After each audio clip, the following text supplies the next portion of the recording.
ফুলকপি আর ডিমের পুর দিয়ে ঠাসা নরম তুলতুলে এই দুর্দান্ত স্বাদের পরোটাটা তৈরি করেছি মাখা বেলার ঝামেলা ছাড়াই। নমস্কার বন্ধুরা, আমি মীনাক্ষী স্বাগত জানাই আমার রান্নাঘরে। আজকে তোমাদের সঙ্গে একটা পরোটার রেসিপি শেয়ার করব মাখা বেলার ঝামেলা ছাড়াই। তার জন্য কিন্তু ভিডিওটা পুরোটা দেখতে হবে। তো প্রথমেই দেখো, কড়াইতে দিয়ে দিয়েছি সর্ষের তেল। সর্ষের তেলটা একটু ছড়িয়ে নিলাম। তারপরে এর মধ্যে আমি দিয়ে দিচ্ছি কালো জিরে। কালো জিরেটা একটু গরম হয়ে গেলে, মানে একটু ভাজা হয়ে গেলে, এর মধ্যে দিয়ে দিলাম একটা মিডিয়াম সাইজের পেঁয়াজ কুচি। পেঁয়াজটাকে একটু হালকা ফ্রাই করে নেব, একদম লাল লাল করব না, হালকা একটু ফ্রাই করে নেব। এই অপূর্ব স্বাদের পরোটাটা খেতে কিন্তু অন্য কোনো কিছুর প্রয়োজন হবে না, কোনো আচার বা অন্য তরকারি কিচ্ছুর প্রয়োজন হবে না। তো দেখো, পেঁয়াজটা ভাজা হতে হতে আমি দিয়ে দিলাম একদম ঝিরিঝিরি করে কেটে নেওয়া আলু। এখানে চাইলে তোমরা গ্রেট করেও আলুটা ব্যবহার করতে পারো। আর দিয়ে দিলাম একদম ঝিরিঝিরি করে কেটে নেওয়া গাজর। এখানে একটা মিডিয়াম সাইজের আলু আর একটা ছোট সাইজের গাজরের কুচি দেওয়া আছে। তো এবারে আলু আর গাজরটাকে একটু ভেজে নেব। যেহেতু আলু আর গাজর দুটোই সেদ্ধ হতে একটু সময় নেবে, সেই জন্য কিছুক্ষণ এটাকে নাড়াচাড়া করে ভেজে নেব। তো এটা ভাজা হয়ে গেছে অনেকটাই প্রায়। এবারে আমি দিয়ে দিচ্ছি ফুলকপি। এখানে ফুলকপিগুলোকে ছোট ছোট টুকরো করে কেটে নিয়েছি। এবারে ফুলকপিটা দিয়েও খুব ভালো করে নাড়াচাড়া করে কিন্তু ভেজে নিতে হবে। একটু ঢাকা দিয়ে দিয়ে ভাজলে এগুলো ভালো রকমভাবে সেদ্ধ হয়ে যাবে। সেজন্য আমি এটা ভাজার সময় এর মধ্যে যে প্রয়োজনীয় নুন আর অন্যান্য মশলাপাতিগুলো দিয়ে দেব আর ঢাকা দিয়ে এটাকে ভেজে নেব। তো সবার প্রথমে আমি এখানে দিয়ে দিচ্ছি প্রয়োজনীয় নুন, মানে যতটুকু পরিমাণ নুন লাগবে ততটাই দিয়ে দিচ্ছি। আর দিয়ে দিচ্ছি সামান্য একটুখানি হলুদ গুঁড়ো। আর এরপরে আমি এর মধ্যে দিয়ে দেবো একটুখানি জিরে গুঁড়ো। আর তারপরে দিয়ে দিচ্ছি ধনের গুঁড়ো সামান্য। এখানে তোমরা চাইলে সবজি মশলাও ব্যবহার করতে পারো। আর সামান্য একটুখানি লঙ্কার গুঁড়ো দিয়ে দিচ্ছি রঙের জন্য। দিয়ে দেবো প্রয়োজন মতন লঙ্কা কুচি, যতটা ঝাল খাবে মনে করবে ততটাই দেবে। চাইলে গোলমরিচের গুঁড়ো দিতে পারো। তো এবারে এই সব কিছুকে খুব ভালো করে মিক্স করে নেব একটু।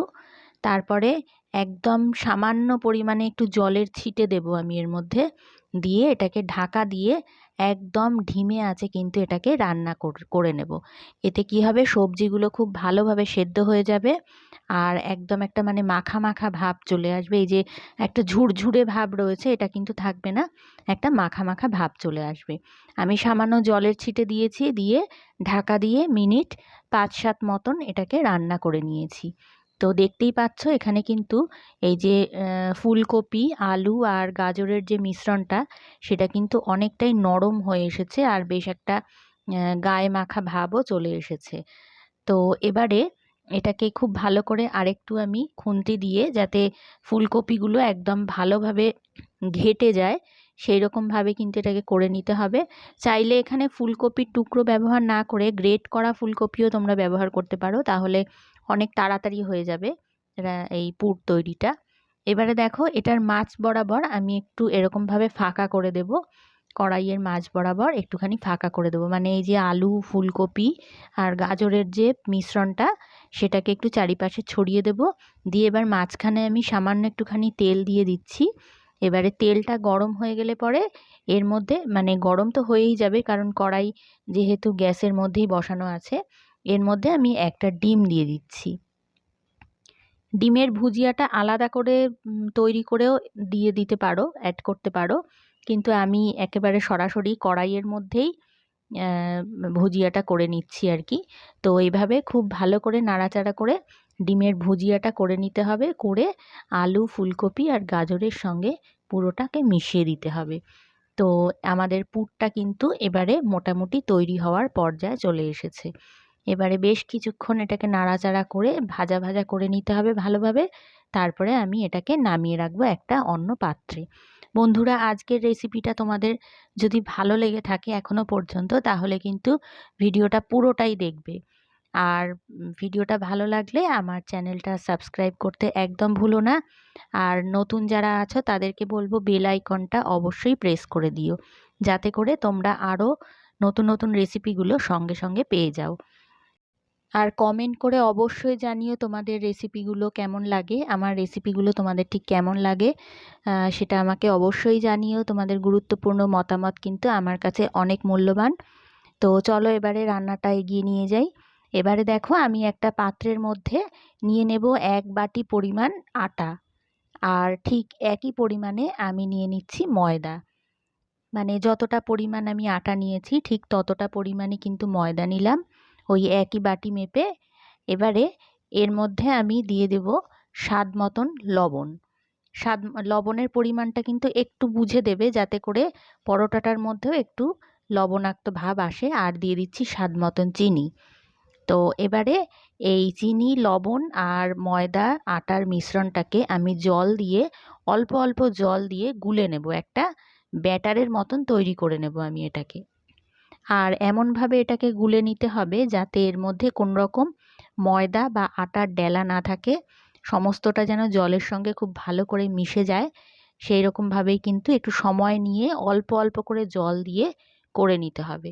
আমি যে পুরো ব্যাটারটা তৈরি করেছি তার জন্য আমার মোটামুটি 2 বাটি মতন জল লেগেছে। মানে যেই বাটিটা করে মেপে আমি আটা আর ময়দা দিয়েছি সেই বাটিটা মেপেই কিন্তু আমি জল দিয়েছি। তো আমার তাতে 2 বাটির মতন জল লেগেছে।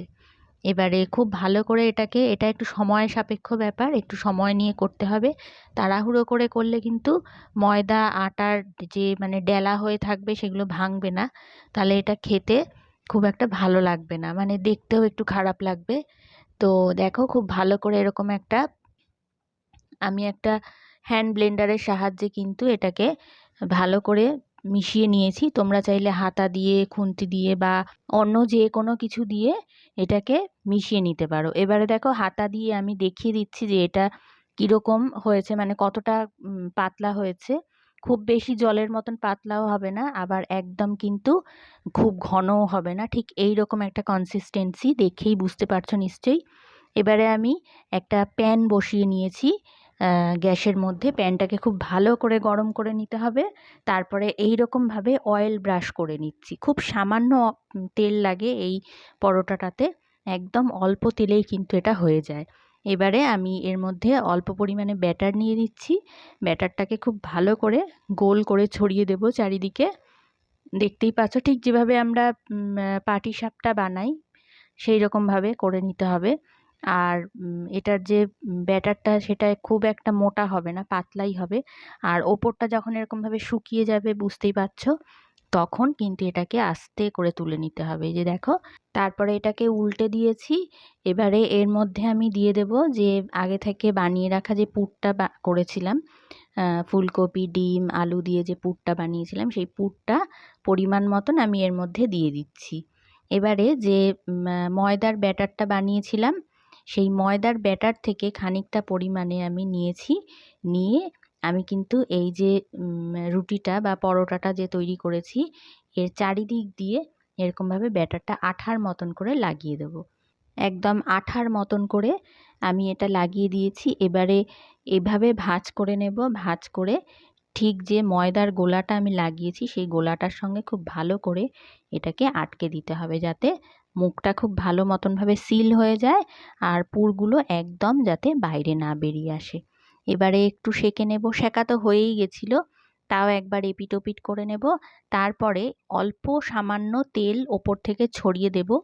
এখানে আমি 1 চামচ মতন তেল নিয়েছি, 1 চামচও নিইনি, 1 চামচের থেকেও কম তেল নিয়েছি। নিয়ে ওপর থেকে এইভাবে ছড়িয়ে দিচ্ছি। তারপরে খুব ভালো করে এটাকে ওই তেলে ভেজে নিতে হবে, তাহলেই তৈরি হয়ে যাবে আমাদের একদম নরম তুলতুলে ডিম ফুলকপির পুরে ঠাসা পরোটা।